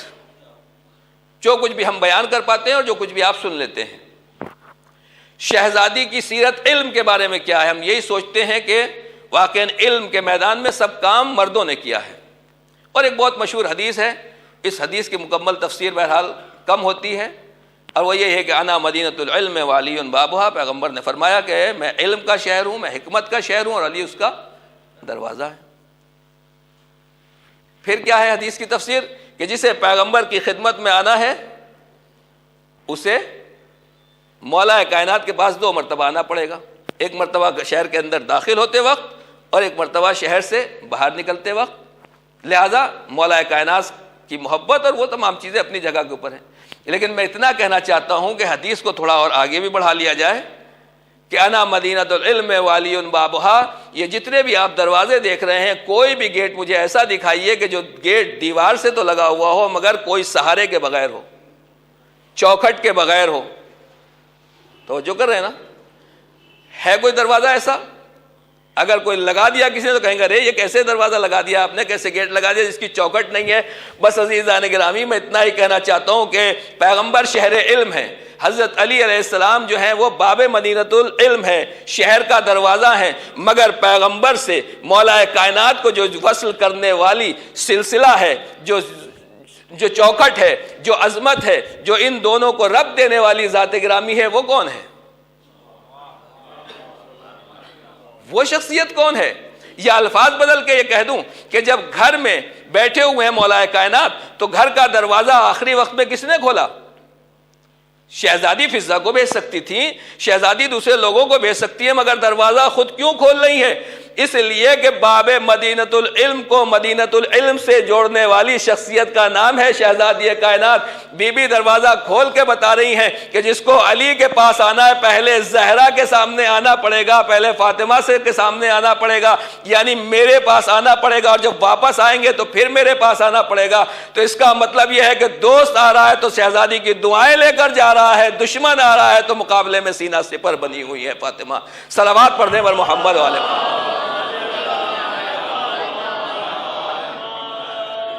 تو یہ ہے وہ علم کی منزلت جو شہزادی نے باب مدینۃ العلم کو جوڑنے والی پیغمبر سے ان کے لیے حلقہ وصل ہیں، حلقہ اتصال ہیں شہزادی کائنات۔ اب ایک حدیث جو آپ علماء سے اور ذاکرین سے سنتے رہتے ہیں اور مدرسے میں بہرحال جس کو کہتے ہیں فارسی میں درس پس دادن کی منزل ہے، یہ وہ آپ کی خدمت میں حدیث سنا دوں۔ ایک خاتون آتی ہے اور آنے کے بعد کہتی ہے کہ میری والدہ نے مجھے بھیجا ہے نماز سے متعلق کچھ مسائل۔ بیوی نے پوچھا، پوچھئے۔ اس نے پوچھا، سمجھ میں نہیں آیا، بھول گئی، دوبارہ آئی، تیبارہ آئی، بہرحال کئی مرتبہ اس نے وہ سوال پوچھے۔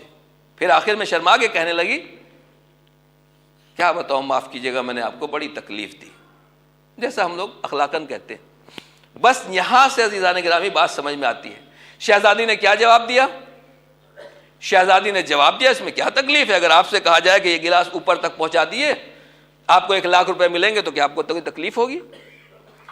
کہا علماء سے اگر کوئی سوال کرتا ہے تو جو سوال کا جواب دیتے ہیں بین الثرا والعرش، سرا سے لے کر عرش تک لولو موتیوں سے اگر اس جگہ کو بھر دیا جائے تب بھی اس ثواب کو اندازہ نہیں کیا جا سکتا۔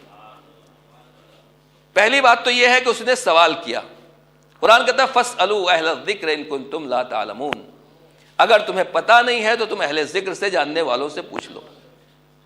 اس کا مطلب یہ ہے کہ جو جانتے نہیں ان کی ذمہ داری ہے کہ پوچھیں۔ اور جس نے جواب دیا اس کو کتنا ثواب ملا؟ خالی سوال کیا ہے آپ نے، اور جواب کتنا ثواب کتنا ملا؟ کہ سرا سے لے کر عرش تک لولو موتی اور مونگے بھرے ہوئے، اتنا ثواب اس کو ملا۔ عزیزان گرامی، یہاں تک تو یہ روایت بیان کی جاتی ہے، لیکن یہ روایت میں جو آپ کی خدمت میں عرض کر رہا ہوں وہ روایت اس سے آگے کی۔ ایک صلوات پڑھ دیں محمد والے۔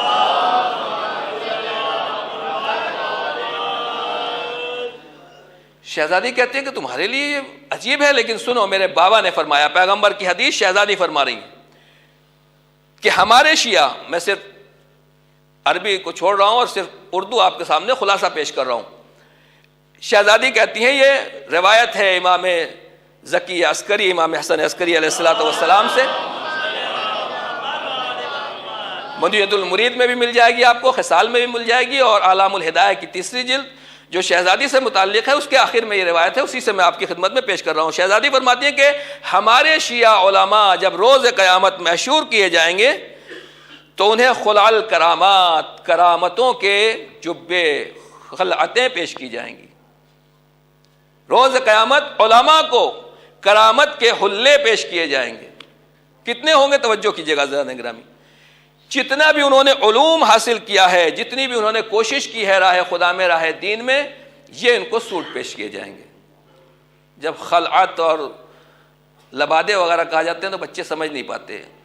برانڈیڈ سوٹ جس کو آپ کہتے ہیں، فلاں جگہ جائیے وہاں سیل لگی ہوئی ہے، وہاں یہ ہے، وہاں یہ نکلا ہوا ہے، لہٰذا چلیے ذرا جلدی جلدی لے لیا جائے.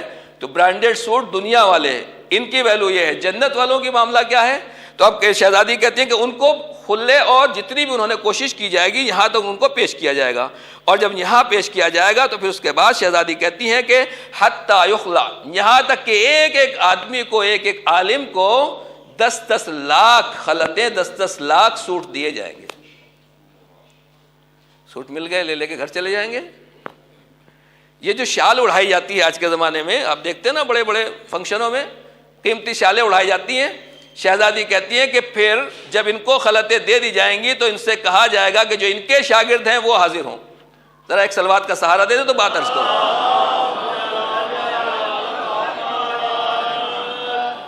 قیامت کا دن کیا ہوگا؟ یہ سب قیامت کے معاملات ہیں. قیامت کا دن کیا ہوگا؟ یوم یفر المرء من اخیہ وامہ وابیہ. قیامت کا دن وہ ہوگا جب انسان اپنے بھائی سے بھاگے گا، ماں سے بھاگے گا، بیوی سے بھاگے گا، اولاد سے بھاگے گا، ساتھیوں سے بھاگے گا، سب دوستیاں ختم. اور الاخلاء یومئذ، اس دن جو ہے تمام دوستیاں ختم ہو جائیں گی اور سب کے سب دشمن ہو جائیں گے.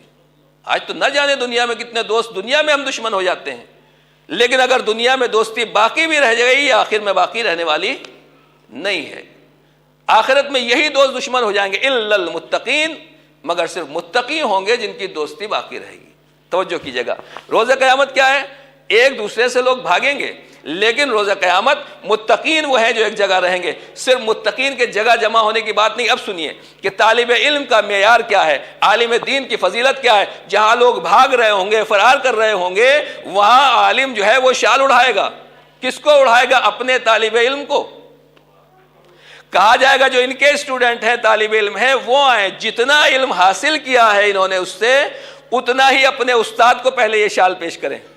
ادب دیکھیے عزیزان گرامی، یہ خلا پیش کریں، یہ ہدیے پیش کریں. اور یہاں تک ہے کہ ایک آدمی کو، ایک شخصیت کو 1 لاکھ خلتیں، 1 لاکھ جو ہیں یہ برانڈڈ ڈریس دی جائیں گی. توجہ کریں، عالم دین کی عظمت.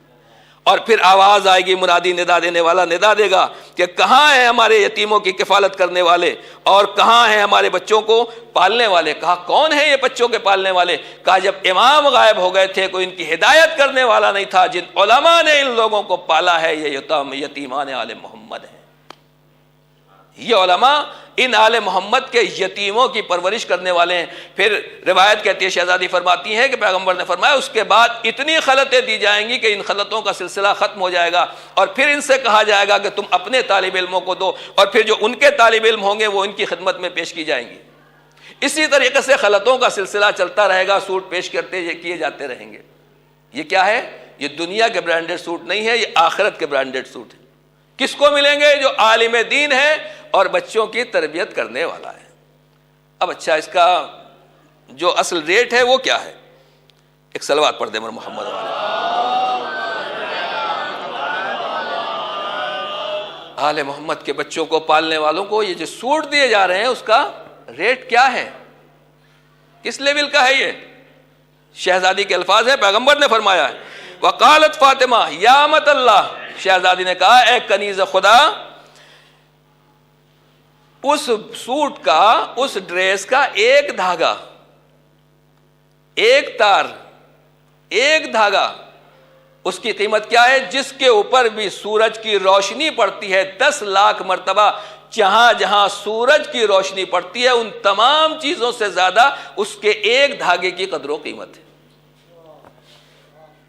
آج دنیا میں کس چیز کی لڑائی ہے؟ زمینوں کی لڑائی ہے، جائیدادوں کی لڑائی ہے، مال دولت پیسہ بلڈنگیں، انہی کی لڑائی ہے۔ اور کس بات کی ہے؟ دنیا والے ہم سوچتے ہیں جن کے پاس پورے ملک ہیں، کنٹریز ہیں، وہ سوچتے ہیں کہ ہمیں اور ملک مل جائے، ہماری سرحدیں بڑھ جائے۔ بس عزیزان گرامی، شہزادی کیا فرما رہی ہیں؟ الف مرہ، 10 لاکھ مرتبہ جہاں سورج کی روشنی پڑتی ہے ان تمام چیزوں سے زیادہ، شہزادی کہہ رہی ہیں، ان تمام چیزوں سے زیادہ اس کی عظمت ہے۔ یعنی ایک دھاگے کی قیمت اتنی ہے جس کو لاکھوں سوٹ دیے جائیں گے، لاکھوں خلعتیں دی جائیں گی۔ اس عالم دین کی عظمت کو پہچانو، اس کی فضیلت کو پہچانو۔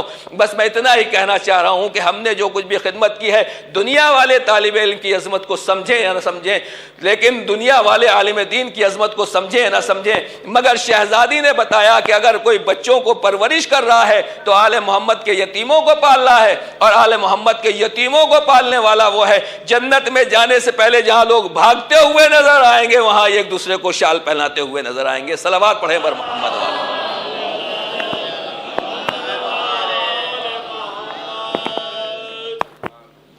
یہ منزلت ہے عالم دین کی۔ ٹھیک ہے، دنیا میں تو سب کو چھوڑ کے جانا ہے۔ مرزا قمی کا شاید واقعہ ہے، امام میں نہا رہے تھے، ساتھ میں بادشاہ بھی تھا۔ ان کا آپ کی ویلو کیا ہے، میری ویلو کیا ہے، میں بڑا کہ آپ بڑے؟ کہا میرے پاس اتنی سلطنت ہے، لیکن سلطنت باہر ہوگی، یہاں تو آپ کے پاس کچھ نہیں ہے۔ تو مرزا سے کہا، انہوں نے عالم دین سے مرزا تقلید سے کہا کہ آپ کے پاس کیا ہے؟ کہا میری جو کچھ بھی دولت ہے وہ میرے سینے میں ہے، اس میں چوروں کا کوئی خطرہ نہیں ہے۔ یہ ہے عالم دین کی قیمت۔ جناب بہلول ہارون رشید کے ساتھ نہا رہے تھے، تو ہارون رشید کو آپ جانتے ہیں کتنا بڑا کنگ تھا، چین کے بارڈر سے لے کر اسپین تک، افریقہ کے آخر تک اس کی حکومت تھی، اتنا بڑا کنگڈم۔ ہارون جانتے ہو میں کون ہوں؟ کہا ہاں۔ جناب بلال سے کہا کہ جانتے ہو بہلول میں کون ہوں؟ جناب بہلول علیہ رحمت اور رضوان نے کہا ہاں کیوں نہیں، تم ہارون ہو، پتہ ہے میں کتنی میری پاور ہے، میں کتنا قیمتی آدمی ہوں، بتا سکتے ہو میری کیا ویلو ہے؟ اب دیکھیے آج کی دنیا والے کس طریقے سے اس کا حساب کریں گے۔ جناب بہلول نے کہا آج کے حساب سے 4-5 ہزار روپے ہوگی تمہاری قیمت۔ 4-5 ہزار بہلول میری قیمت لگا رہے ہو تم، میں اتنا بڑا بادشاہ ہوں؟ کہا ہاں بھائی میں نے زیادہ لگا لی، لیکن زیادہ حساب سے 4-5 ہزار روپے آپ کی قیمت ہوگی۔ کہا بہلول جو میں نے کپڑا سوئمنگ سوٹ پہن رکھا ہے، آج کے زمانے میں اس کا ٹرانسلیشن کر دوں، جو میں نے کپڑا پہن رکھا ہے 5,000 روپے کا تو خالی یہی ہے، میں کنگ ہوں، بادشاہ ہوں، 5,000 روپے کا تو یہی کپڑا ہے۔ بہلول نے کہا میں نے اسی کی قیمت تو بتائی ہے، مگر تیری اوقات کیا ہے جو بیان کیا جائے؟ صلوات پڑھنے پر محمد والے محمد۔ جتنے لوگ ہیں جن کے اوپر خالی کپڑوں کی شان ہوتی ہے، اندر سے کھوکھلے ہیں، کچھ بھی نہیں ہے۔ آدمی اپنی شخصیت میں گم ہوتا ہے، مگن ہوتا ہے، شیطان ہمیں گمراہ کرتا رہتا ہے۔ شہزادی کی سیرت کو دیکھیں۔ بس عزیزان گرامی، باتیں بہت عرض کرنے کی تھی، لیکن معافی کے ساتھ بات کو سمیٹتے ہوئے کہ شہزادی کی زندگی کی ابتدا اگر آپ دیکھیں تو شیب ابو طالب وہ ہے جہاں شہزادی 3-4 سال کی عمر میں ہے، اور 3 سال تک شیب ابو طالب کا محاصرہ رہا۔ پانی، کھانا، راشن، ہر چیز لاک ڈاؤن میں آپ نے دیکھا ہے نا، راشن بند نہیں تھا، کہیں ہم بند تھے، پانی بند نہیں تھا، لوگوں کا آنا جانا بند نہیں تھا، صرف بہرحال چھوٹ دی جا رہی تھی، مگر کیا حال ہو گیا چند مہینوں میں، چند دنوں میں 3 سال تک پیغمبر کو شیب ابو طالب میں جناب ابو طالب لے کر چلے گئے تھے، اور مکے والوں نے فل بائیکاٹ کیا، یہاں تک منزل آ گئی تھی کہ آخر میں کھانے کی جگہ درختوں کے پتے کھائے جاتے تھے۔ خالی یہ کہنا، اس زمانے میں اس وقت شہزادی کی عمر 3 سال 4 سال کی ہے۔ شہزادی کون ہے؟ ملکۃ العرب، عرب کی رانی، عرب کی ملکہ کی بیٹی ہے شہزادی، مگر پتے چبا چبا کے زندگی گزار رہی ہیں۔ یہ ہے کردار شہزادی کائنات، اور اس سیرت میں آخر تک فرق نہیں آیا، دنیا سے جاتے وقت تک وہی سیرت رہی۔ جنگ خندق ہے، پیغمبر خندق کھود رہے ہیں، دیکھا بیٹی چلی آ رہی، ارے اے بیٹی ہے میری لخت جگر، تم یہاں کیوں آئی؟ کہا بابا کئی دن سے گھر میں پکانے کے لیے کچھ نہیں تھا، تھوڑے سے جو مل گئے، لہٰذا میں نے اس کا آٹا بنایا اور بچوں کے لیے روٹی بنائی۔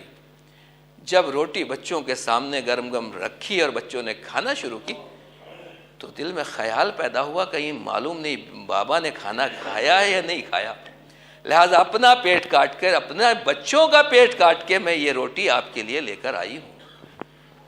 یہ ہے سیرت شہزادی کائنات۔ خندق میں ہے پیغمبر، مگر اس کے باوجود شہزادی لے کر جا رہی ہیں۔ آج کی لڑکیاں کیا ہیں، آج کی بیٹیاں کیا ہیں؟ اچھی جگہ شادی ہو گئی، بوڑھے ماں باپ کو کوئی دوا دینے والا نہیں ہے، بوڑھے ماں باپ کو کوئی ایک لقمہ کھانا دینے والا نہیں ہے، صبح آنکھ نہیں کھلتی کہ ماں باپ کو چائے دے دی جائے، اس کے بعد کر دیجیے شہزادی کائنات کا دعویٰ۔ نہیں عزیزان گرامی، بس میں اتنا ہی کہنا چاہتا ہوں، یہ شہزادی کی سیرت ہے، بس توجہ سنیں گے۔ میں اتنا ہی کہنا چاہتا ہوں، شہزادی کو پتہ کیسے چلا کہ میرے بابا بھوکے ہیں؟ اتنا ہی کہوں گا کہ شہزادی جانتی تھیں کہ اگر بابا کے پاس کچھ ہوگا تو اپنی بیٹی کے لیے بھی ضرور بھجوائیں گے۔ شہزادی نے روٹی اٹھائی، اور روٹی اٹھانے کے بعد شہزادی نے روٹی اٹھائی اور بابا کی خدمت میں پیش کی۔ پیغمبر نے روٹی کا لقمہ لیا اور لقمہ منہ کے دہن کے اندر رکھنے کے بعد کہا کہ اے بیٹی، اللہ کی قسم، اس ذات کی قسم جس کے قبضہ قدرت میں تیرے بابا کی جان ہے، آج 3 دن کے بعد یہ پہلا لقمہ گلے سے اتر رہا ہے۔ پتھر کو پیٹ پر رکھ کر کپڑے سے پیغمبر نے باندھ رکھا تھا اور خندق کی کھدائی کر رہے تھے۔ اس طریقے سے اسلام پروان چڑھا ہے، اس طریقے سے اسلام آگے بڑھا ہے، اس طریقے سے دین اور شریعت آگے بڑھی ہے، اس طریقے سے بھوکے رہ کر شہزادی نے دین اسلام کو پالا ہے۔ بس عزیزان گرامی، میں نے بات کو مکمل کر دیا، آپ کی زحمت کو مختصر کر دیتا ہوں کہ آج کی بیویاں، آج کی خواتین وہ ہیں جو اپنے شوہروں سے نہ جانے کیا کیا ڈیمانڈ کرتی ہیں۔ کسی کو کپڑا چاہیے، کسی کو گاڑی چاہیے، کسی کو مکان چاہیے، کسی کو اچھی ایجوکیشن چاہیے، کسی کو جیولری چاہیے، کسی کو کیا کیا چاہیے، ہے نہیں ماحول۔ بہرحال کیا کہنا ان خواتین کا جو ڈیمانڈ نہیں رکھتی ہیں، لیکن آج کی خواتین کا معاملہ ہر گھر میں آپ دیکھ سکتے ہیں کہ خواتین کو، بچیوں کو کچھ نہ کچھ ڈیمانڈ ہے، زمانے کے ساتھ چلنا ہے، ماحول ہے، شیطان نہ جانے کیا کیا بہانے ہیں۔ شہزادی نے کیا اپنے شوہر سے کبھی کوئی ڈیمانڈ کی؟ آپ علماء سے سنتے ہی رہتے ہیں کہ شہزادی نے ڈیمانڈ نہیں کی، لیکن میں نے دیکھا کہ شہزادی نے 3 ڈیمانڈیں کی ہیں اپنے شوہر سے۔ مولا کائنات سے شہزادی نے ڈیمانڈ کی، کہا اے علی غسلنی، میں نے زندگی میں جب تک میرے ہاتھ پیر چلتے رہے آپ سے کچھ نہیں مانگا، لیکن اب ڈیمانڈ کر رہی ہوں، اب مانگ رہی ہوں، آپ ہی مجھے غسل دیجئے گا، کفنی، آپ ہی مجھے کفن دیجئے گا، اور دفنی، آپ اپنے ہاتھوں سے مجھے دفن کیجئے گا۔ اور یہ نہیں کہا صرف کہ آپ غسل دیجئے گا، بلکہ ایک جملہ اور بڑھا دیا، غسلنی فی اللیل، اے علی مجھے رات کے سناٹے میں اندھیرے میں غسل دیجئے گا، مجھے رات کے اندھیرے میں کفن پہنائیے گا، رات کے سناٹے میں مجھے دفن کیجئے گا اور میرا جنازہ اٹھائیے گا۔ میں اتنا ہی کہنا چاہتا ہوں، دنیا کی وہ کون سی زوجہ ہے جو اپنے شوہر سے کفن کی ڈیمانڈ کرتی ہے؟ شہزادی نے شوہر سے کفن کی ڈیمانڈ کی ہے، اے علی آپ ہی غسل دیجئے گا۔ کیوں ہے؟ شاید کوئی ایسا راز ہے جس کو بی بی زندگی میں نہ بتا سکی۔ جب مولا کائنات نے تختہ غسل کے اوپر لٹایا، پہلو کے اوپر ہاتھ پڑا، وہ صابر و شاکر ماں جس کی شان میں آئے انا للہ و بشر الصابرین آئی ہے، وہ چیخ مار کے روتے ہیں، اجرکم اللہ، وہ چیخ مار کے روتے ہیں۔ پوچھا جاتا ہے مولا یہ چیخ کیوں ہے؟ کہا بنت رسول نے مجھے نہیں بتایا کہ پسلیاں ٹوٹی ہوئی ہے۔ جب کسی ڈاکٹر کے سامنے یہ پڑھا گیا کہ شہزادی کی پسلیاں ٹوٹی ہوئی تھی تو اس نے کہا مولانا ہم ہڈیوں کے ڈاکٹر ہیں، سر سے لے کر پیر تک اگر کوئی ہڈی ٹوٹ جاتی ہے تو آج ہم پلاسٹر کر کے اس کو جوڑ دیتے ہیں، مگر پسلی کی ہڈیاں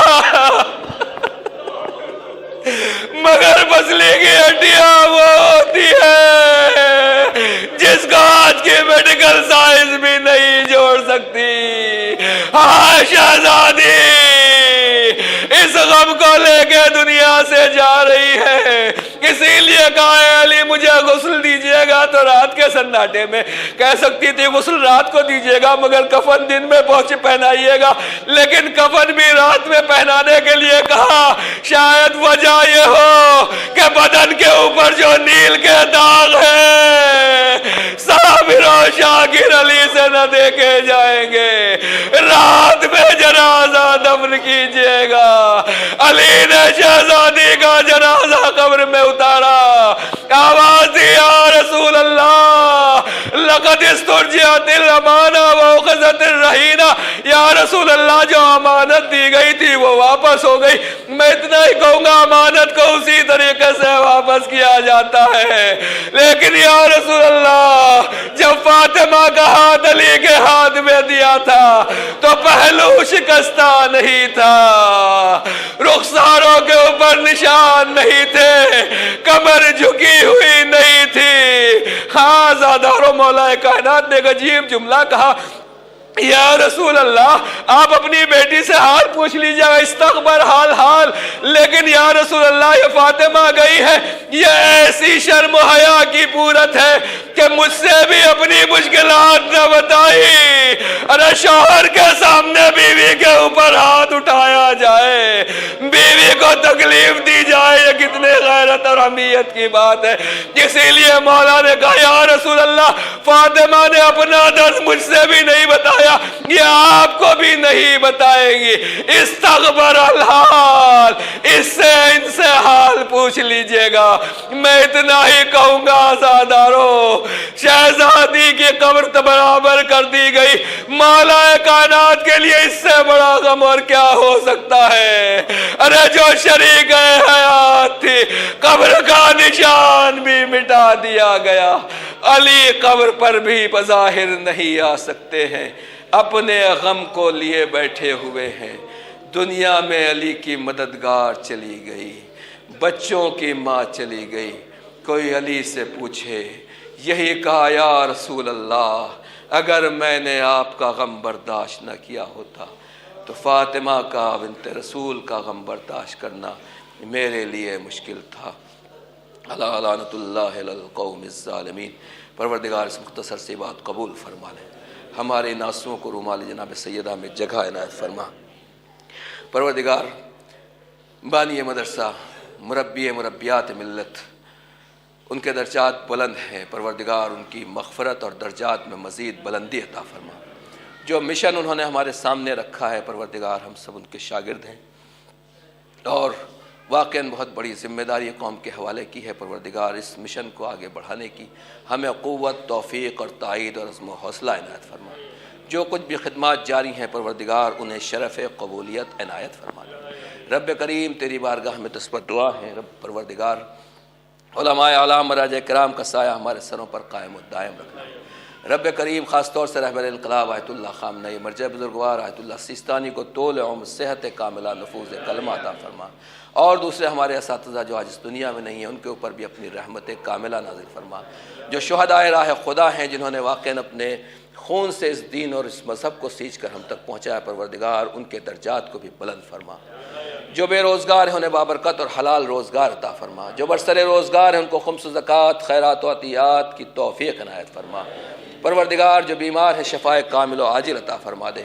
کرونا کی وبا اور جو دوسری وبائیں اس دنیا میں ہیں، خاص طور سے ہمارے ملک میں ہیں، پروردگار ہمیں جلد از جلد ان سے نجات عطا فرما۔ جو ہمارے اوپر رحم نہ کریں پروردگار انہیں ہمارے اوپر مسلط نہ فرمانا۔ رب کریم جو دعائیں ہم نے کی ہماری تمام دعاؤں کو قبول فرما لے۔ جو دعائیں ہم نہیں کر سکیں ہماری دنیا و آخرت کو تو ہم سب سے بہتر جانتا ہے، ہمیں تمام حسنات دنیا و آخرت میں زیادہ سے زیادہ حصہ عنایت فرما۔ ظہور فرزند زہرا میں تعجیل فرما، ہمیں ان کے ناصر و عوان و انصار میں شمار فرما۔ مالک رب کریم آخر دعا یہی ہے جب اس دنیا سے جائیں تو اس انداز سے اٹھانا، ایک ہاتھ میں تیری کتاب قرآن مجید، دوسرے ہاتھ میں تیرے نبی اور ان کے اہل بیت کا دامن ہو۔ آپ حضرات سے گزارش ہے ایک بار سورہ الحمد اور 3 مرتبہ سورہ قل اللہ کی تلاوت فرما کر مرحوم مغفور حجت الاسلام والمسلمین استاد گرامی قدر مولانا حیدر مہدی زیدی ابن اطرت حسین صاحب مرحوم، حقیر کے والدین، اپنے مرحومین، اور جو بھی اس مدرسے میں دام درہم سخن جنہوں نے خدمت کی ہے آج اس دنیا میں نہیں ہیں، اور جملہ مومنین و مومنات کی ارواح کو ایصال فرما۔